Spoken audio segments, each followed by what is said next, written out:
Story 1. The RV's engine sputtered, then died, stranding us on a desolate stretch of desert road under a moonless sky. The air inside was thick, heavy with a sour, metallic tang, and the dashboard lights flickered, spelling out words that weren't English, weren't anything human. My wife's hand gripped mine, her nails drawing blood, as the rearview mirror showed not our reflection but a figure. Tall, faceless, standing just behind us, its shadow stretching across the ceiling. The door was locked, the windows sealed, yet the walls creaked, like something was clawing its way in. The radio hissed my name over and over, in a voice I hadn't heard since childhood. A voice buried in a grave 300 miles away. This wasn't a breakdown, it was a summons. You'll want every detail because this is real and it's still out there waiting for the next set of tires to roll by. It was early September, and the Nevada desert was still baking, even at night. My wife, Lena, and I had rented an RV for a week-long trip, a chance to unplug after a brutal year of work. We'd always wanted to see the open road, to chase the horizon like those Instagram couples with their curated van life photos. We picked up the RV, a 1990s Winnebago, a little worn but functional, from a rental lot in Reno. The guy at the counter, a wiry man with a lazy eye, warned us to stick to main roads and avoid shortcuts through the backcountry. "Some routes ain't right," he said, half smiling.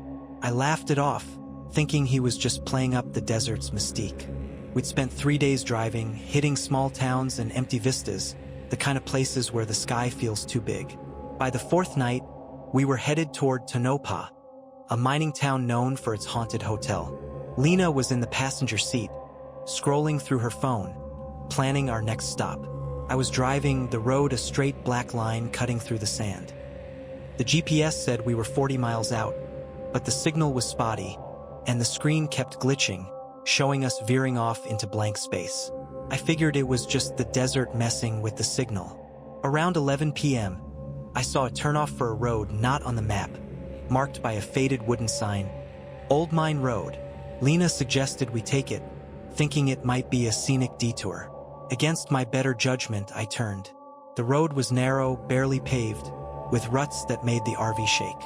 The headlights caught glimpses of sagebrush and abandoned mining gear, rusted pipes, a broken cart. The air felt heavier, like a storm was coming, though the sky was clear. Then the engine coughed. Just a hiccup at first, but then it stalled completely, the RV rolling to a stop in the middle of nowhere. I cursed, trying the ignition again. Nothing.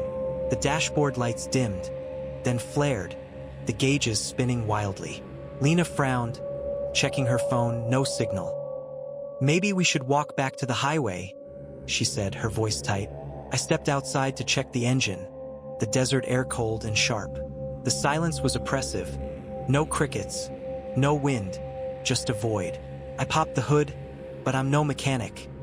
Everything looked fine as far as I could tell. Back inside, Lena was pale, staring at the rearview mirror. "Mark," she whispered. "Look." I followed her gaze. In the mirror behind us was a figure.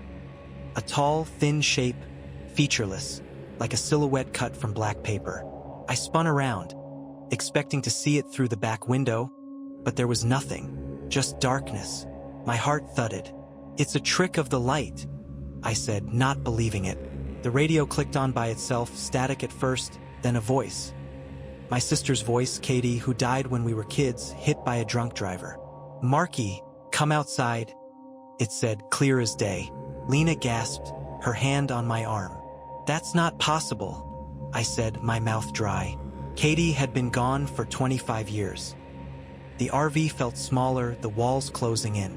The air grew thick, the metallic smell stronger, like blood or rust. The dashboard lights flickered again, forming jagged shapes, letters maybe, but not in any language I knew. The temperature dropped, our breath visible in the dim glow. Lena was shaking, her eyes locked on the mirror, where the figure still stood, unmoving, its edges blurring like smoke. I tried the ignition again, pounding the dashboard when it wouldn't start.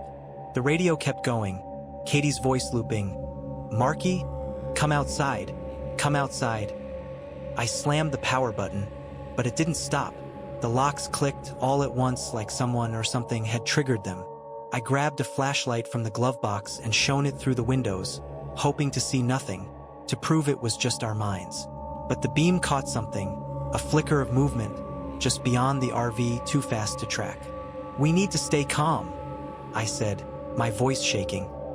Lena nodded, but her eyes were wide, darting to every shadow. The creaking started then, a slow, deliberate sound, like fingernails dragging across the RV's metal skin, came from all sides, circling us.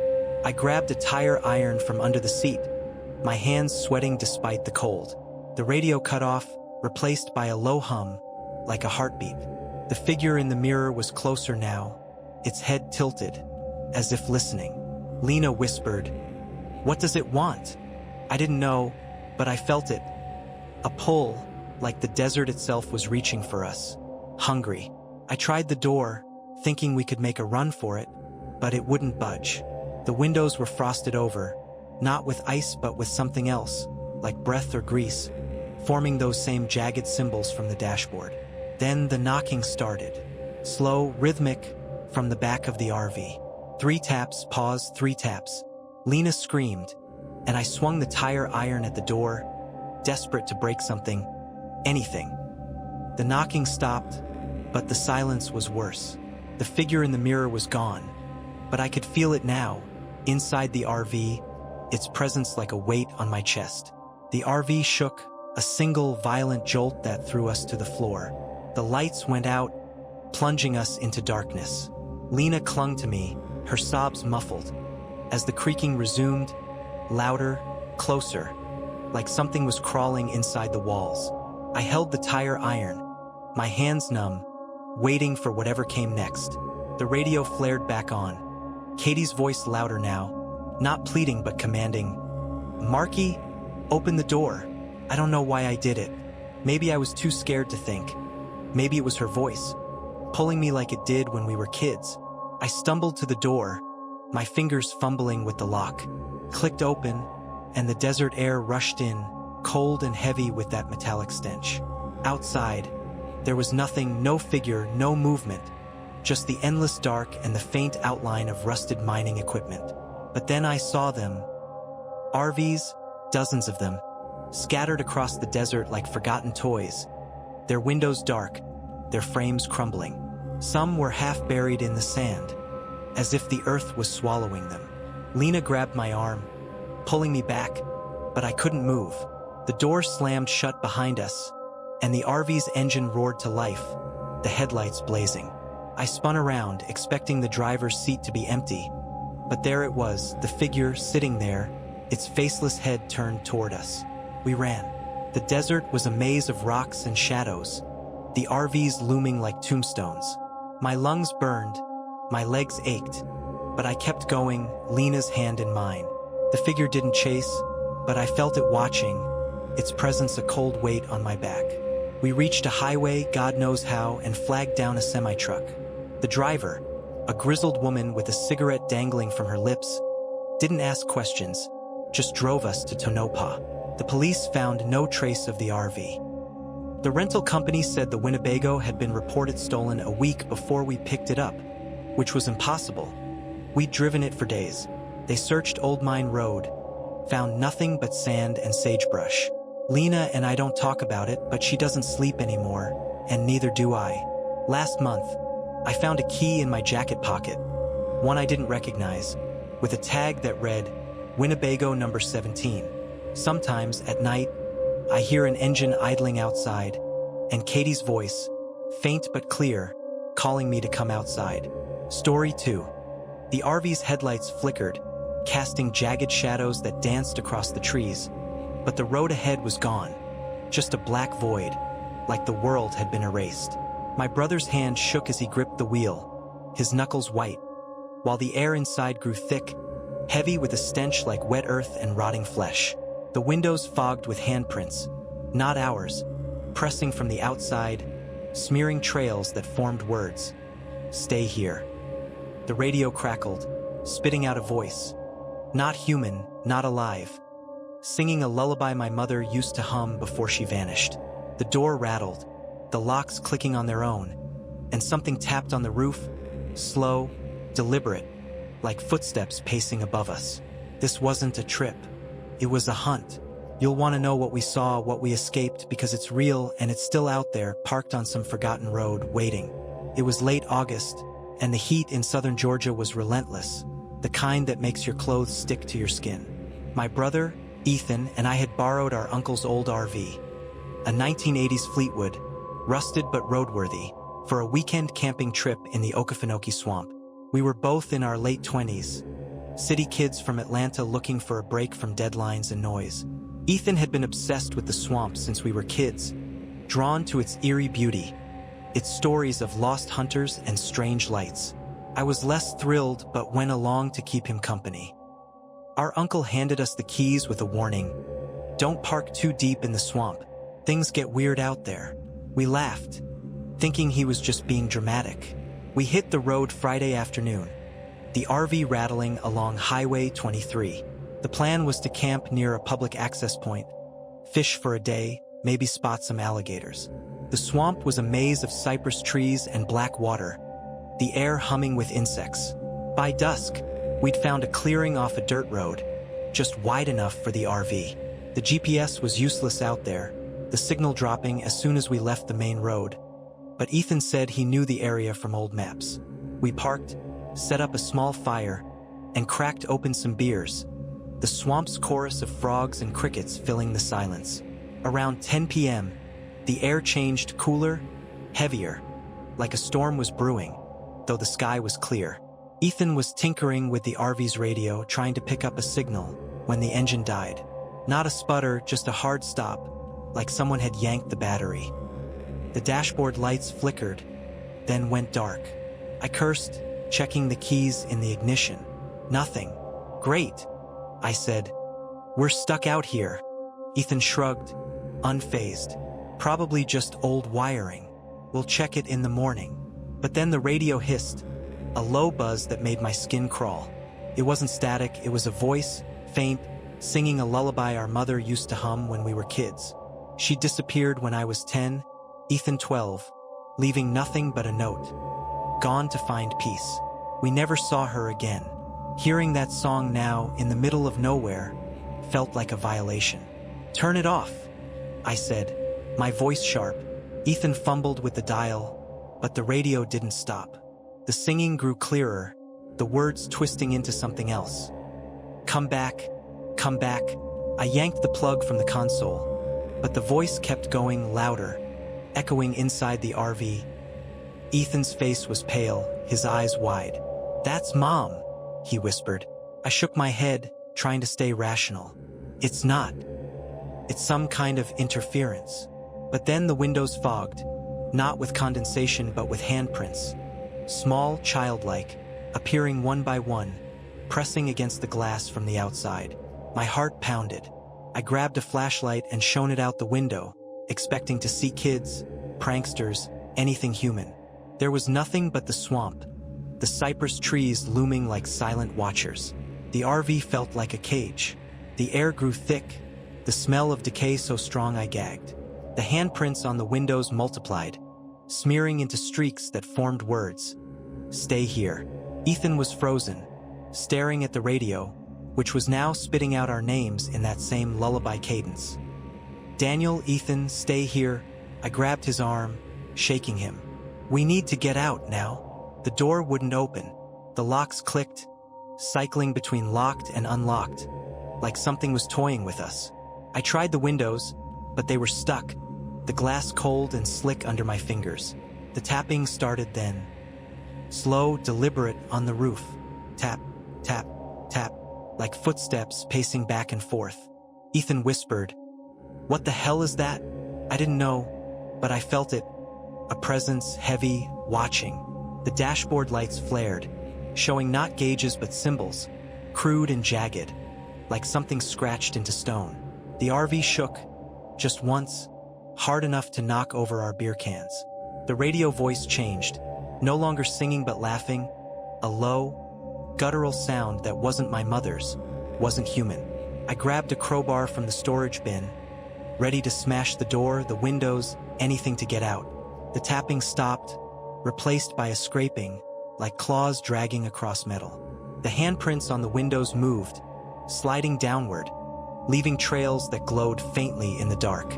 Ethan was muttering, "This isn't real, this isn't real." But his voice cracked, and I knew he didn't believe it. The air was freezing now, our breath visible, and the smell was unbearable, like something dead had crawled inside with us. Then the radio cut off and the silence was worse. The locks clicked open, all at once, and the door swung wide, revealing the swamp, dark, endless, the trees swaying without wind. I grabbed Ethan, pulling him toward the door, but he resisted, pointing at the rearview mirror. There, reflected in the glass, was a figure. Not outside, but inside, sitting in the back of the RV. It was small, childlike, but wrong. Its head too large, its limbs too long, its face a blur of shadow. We ran. The swamp was a nightmare, the ground soft and sucking at our shoes, the air thick with the stench of rot. The RV's headlights flickered behind us, casting long shadows that moved when they shouldn't. The figure didn't follow, but I felt it. Its gaze, its hunger, like the swamp itself was alive and watching. We stumbled through the trees, branches clawing at our skin, until we hit a gravel road. A park ranger's truck was passing, its lights cutting through the dark. We flagged it down, panting, babbling about the RV, the voice, the handprints. The ranger, a gruff woman with a flashlight, drove us back to the clearing. The RV was there, but different, rusted beyond repair, its tires flat, its windows cracked, like it had been abandoned for decades. The ranger said it wasn't registered, wasn't on any rental records. Our uncle swore he'd lent us a working Fleetwood, not that wreck. The police found no trace of the handprints, no radio signal, nothing but our footprints leading away from the RV. We don't talk about it. Ethan moved out of state, says he's fine, but I hear the strain in his voice. I stayed in Atlanta, but I don't drive near the swamp, don't camp, don't trust the dark. Last week, I found a photo in my wallet, one I didn't take. The RV, parked in that clearing, with a figure standing beside it. Small, blurred, but holding something that looked like my mother's old scarf. At night, I hear it, the hum of an engine, the tap of footsteps, and that lullaby, faint but clear, calling us back to the swamp. Story 3. The RV's engine roared, but the wheels weren't moving. The desert around us frozen in a haze of red dust that choked the air. My daughter's stuffed rabbit sat on the dashboard, its glass eyes glinting, turning to face me when I looked away. The walls pulsed, like a heartbeat, and the air smelled of ash and something sour, like spoiled milk. Shadows crawled across the ceiling, not cast by anything I could see, forming shapes. Hands, faces, eyes watching us. The radio didn't play music. It whispered my sins, my secrets, in my father's voice, a man I buried a decade ago.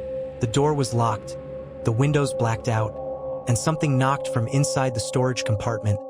Slow, insistent, begging to be let out. This wasn't a road trip. It was a reckoning. You'll need to know what happened, because it's real, and it's waiting on some lonely highway for its next passenger. It was mid-July, and the Arizona desert was a furnace, the kind of heat that makes your skin feel like it's peeling. I'd taken my daughter, Sophie, on a road trip to clear our heads after a rough year. Her mom left us, and I'd been laid off from my job at a Phoenix warehouse. Sophie was 8, all pigtails and questions, clutching her stuffed rabbit, Mr. Flops, like it was her lifeline. I'd rented an RV, a 1995 Coachman, boxy and faded but cheap, from a lot outside Tucson. The owner, an old guy with a limp, gave me a funny look when I signed the papers. "Stay on the main roads," he said, his eyes flicking to Sophie. "Some places don't like visitors." I nodded, thinking he was just quirky, and drove off with Sophie singing in the back seat. We'd been on the road for 2 days, hitting campgrounds and roadside diners. Sophie giggling at cacti she said looked like grumpy old men. By the third night, we were headed toward Flagstaff, planning to camp near the Grand Canyon. The sun was setting, painting the desert blood red, when I saw a turnoff for a road not on our map, Ghost Creek Road. Sophie begged to take it, saying it sounded spooky cool. I hesitated, but her excitement won me over. I turned, the RV's tires crunching on gravel, the road winding deeper into the desert than I expected. Around 9 p.m., the engine started acting up, stuttering like it was choking. I pulled over in a flat, empty stretch, nothing but sand and scrub for miles. The dashboard lights flickered, and the GPS went blank, the screen showing static. Sophie was in the back, playing with Mr. Flops, but she went quiet, her eyes fixed on the window. "Daddy, who's that?" she asked, pointing outside. I looked, nothing but darkness. "Just shadows, kiddo," I said, but my voice shook. The air in the RV felt wrong, heavy, like it was pressing down on us. I tried the ignition again. Dead. The radio clicked on by itself, not music but a low hum, then a voice. My father's, rough and slurred, like he was when he drank. "You let me down, Tommy," it said. "My father died 10 years ago, his liver finally giving out." Sophie whimpered, clutching her rabbit. "Why's Grandpa talking?" she asked. I didn't answer, my hands trembling as I turned off the radio. It came back on louder. "You let her go, Tommy. You let her go." I grabbed my phone to call for help, no signal. The windows were fogging up, not with mist but with smudges, like greasy fingerprints, appearing one by one. Sophie screamed, pointing at Mr. Flops on the dashboard. Its head was turned, its glass eyes locked on me, unblinking. I yanked it away, tossing it to the floor, but Sophie cried harder, saying it wasn't her rabbit anymore. The RV was a tomb now, the air thick with that ashen milk stench so strong I could taste it. The walls creaked, a slow, rhythmic pulse, like something alive was breathing with us. The dashboard lights didn't show gauges anymore. They glowed with symbols, circles, lines, things that looked like eyes, pulsing in time with the creaks. Sophie was curled up in the back seat, sobbing, her arms wrapped around her knees. I tried to stay calm for her, but my heart was racing, my skin crawling. The knocking started then, from the storage compartment under the bench. Slow, deliberate, like someone tapping to be let out. I grabbed a flashlight and a wrench from the toolkit, my hands slick with sweat. "Stay here, Sophie," I said, but she clung to me, shaking. The radio kept going, my father's voice listing every mistake I'd ever made. Losing my job, losing my wife, failing Sophie. "You're nothing," it hissed, and the knocking grew louder, faster. I tried the door, locked. The windows wouldn't budge, the glass smeared with more fingerprints, forming words now. "You belong." I swung the wrench at the door, desperate, but it didn't dent, didn't crack. The shadows on the ceiling moved, stretching into shapes. Hands reaching, faces twisting, eyes staring. Sophie screamed, pointing at the storage compartment. The door was bulging, like something was pushing from inside, the metal groaning. I pried open the compartment, my hands shaking so bad I could barely grip the wrench. Inside was nothing, just empty space, but the air was freezing, and the smell was unbearable, like something had died and festered. The knocking stopped, but the shadows didn't. They slid down the walls, pooling on the floor, inching toward us. The radio screamed now, not just my father but others, voices I didn't know, chanting, "Stay, stay, stay." Sophie grabbed my hand, her eyes wide. "Daddy, it's outside," she whispered. I looked through the window, and there it was, a figure tall and thin, standing just beyond the headlight's reach, its body flickering like a bad signal. It didn't move, but I felt it watching, waiting. The RV shook, a violent tremor that knocked us to the floor. The lights went out, leaving us in darkness so thick it felt solid. Sophie's sobs were the only sound, her small hand gripping mine. The radio went silent, but the shadows didn't.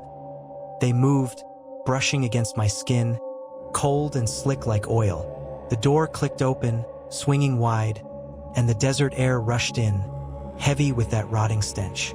I grabbed Sophie, pulling her toward the door, but the figure was closer now, its shape clearer. Too tall, too thin, its head a blank oval, no face, just a void. I froze, my legs refusing to move. Sophie screamed, "Mr. Flops!" And I saw it. Her rabbit, sitting upright in the sand, its eyes glowing red in the dark. I ran, carrying Sophie, my feet sinking into the desert. The figure didn't chase, but it was always there, just at the edge of my vision, its presence a weight on my chest. The RV's headlights flickered behind us, illuminating other RVs. Dozens, rusted and half-buried. Their windows dark but watching, like a graveyard of forgotten journeys. We stumbled onto a highway, hours later, a trucker's high beams catching us. He stopped, a grizzled man with kind eyes, and drove us to a gas station without asking too many questions.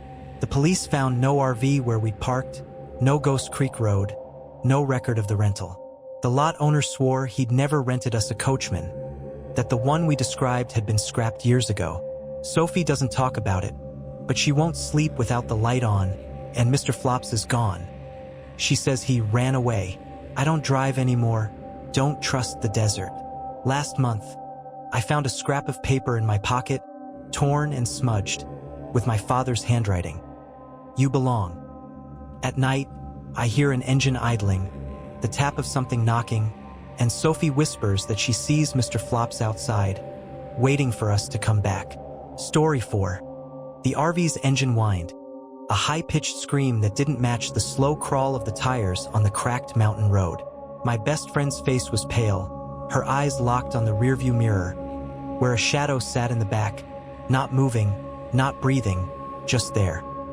A shape that wasn't there when I turned to look. The air inside was heavy, thick with a stench like burnt hair and old blood, and the walls seemed to pulse, like the RV was alive, its metal skin tightening around us.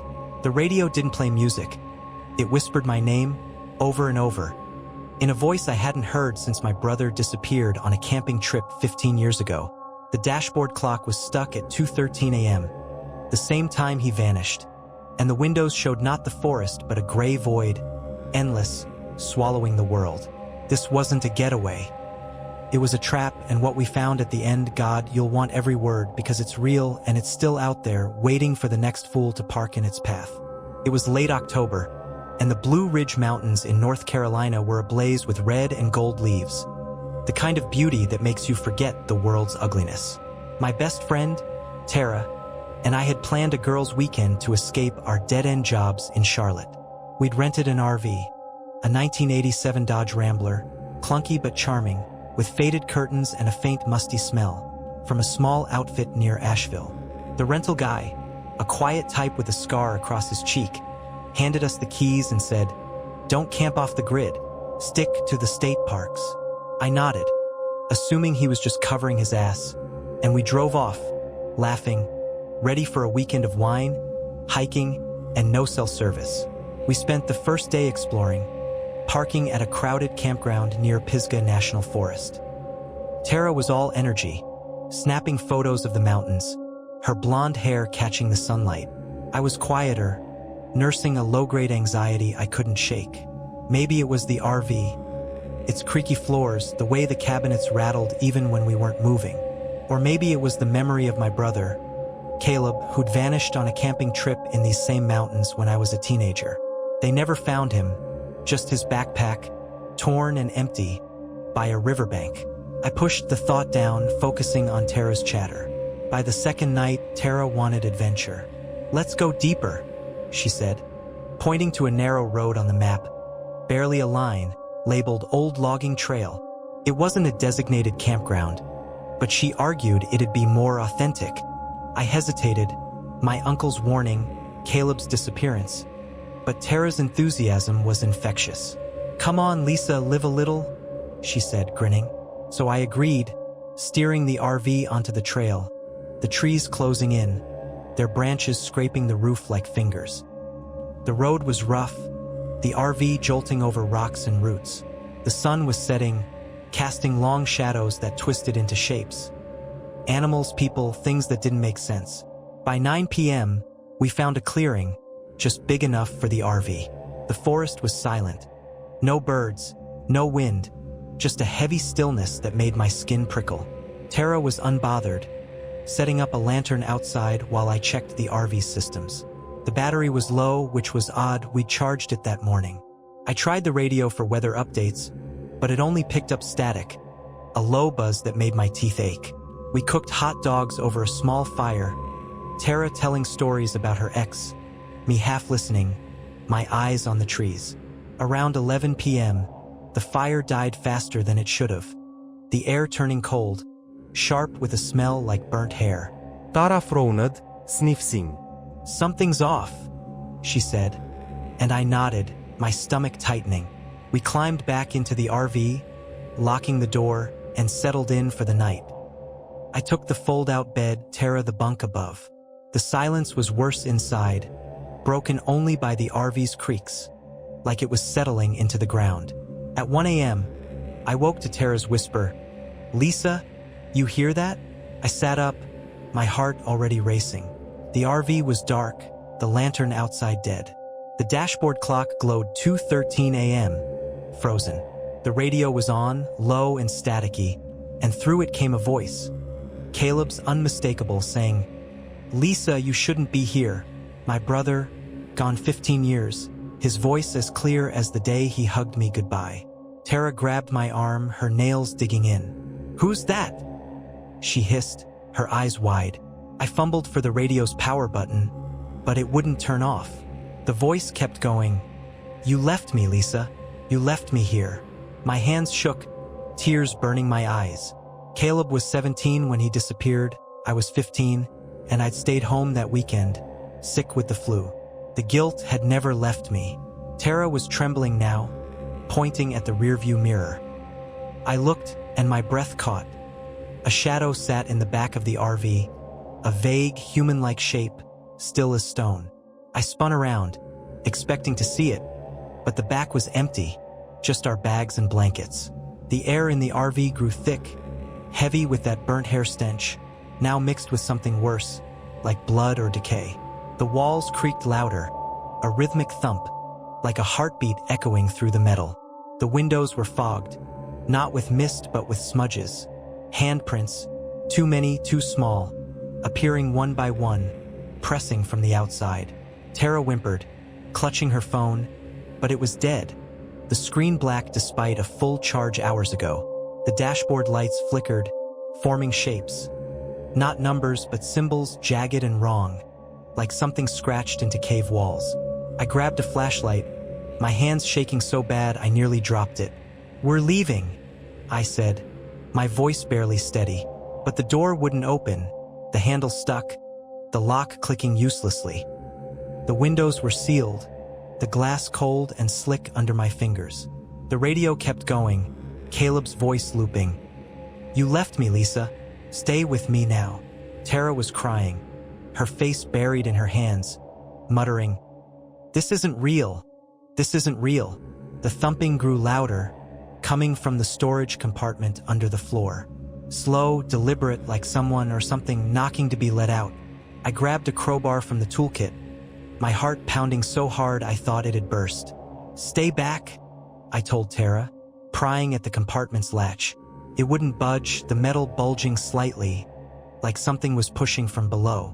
The shadows in the RV moved, sliding across the walls, forming shapes, arms, faces, eyes, watching us, closing in. I swung the crowbar at the door, desperate to break free. The impact echoed, but the door didn't give. The handprints on the windows multiplied, smearing into words, "Stay with us." Tara screamed, pointing at the mirror again. The shadow was closer now, its edges sharper. A figure, tall and thin, with no face, just a blank space where features should be. It leaned forward, its head tilting, like it was studying us. The RV shook, a violent jolt that threw us to the floor.